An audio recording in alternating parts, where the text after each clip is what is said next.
আসসালামু আলাইকুম। ওয়ালাইকুম আসসালাম। আসসালামু আলাইকুম। ভাবি, আমার মাহাজন করিম আমার মাইয়ারে ভালোবাসে শুই না, উনি নিজেই মিষ্টি নিয়া আমার হইয়া বিয়ার প্রস্তাব আনছে। আলহামদুলিল্লাহ। আপনি তাহলে করিমের মা? জি। আপনি তো সার্থক মা, এমন একটা হীরার টুকরা সন্তানের মা হয়েছেন। সবই আল্লাহর মেহেরবানি। আমার একটা পোলা, একটা মাইয়া।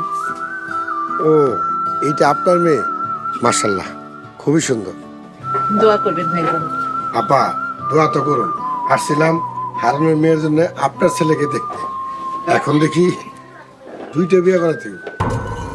দুই ডাবিয়া মানে? ভাই সাহেব কি কইতেছেন? আপা, এইটা আমার একমাত্র ছেলে, লেখাপড়া করে, তার পাশাপাশি আমার ব্যবসায় সহায়তা করে। নিজের ছেলে বলে বলতেছি না, আমার ছেলেও লাখ একটা। মাশাল্লাহ।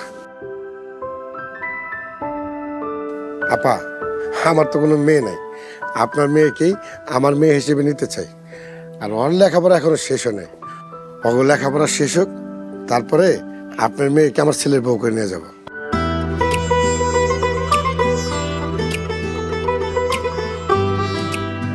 আলহামদুলিল্লাহ ভাই, আপনার প্রস্তাবে আমরা রাজি।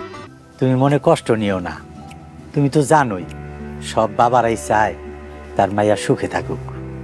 বাজার, আমি ভাবছিলাম যারা অটো চালায়, রিক্সা চালায়, তারা খুব খারাপ মানুষ, নেশা করে, খারাপ কাজ করে, কিন্তু তুমি যে এত ভালো মানুষ আমি আগে জানতাম না।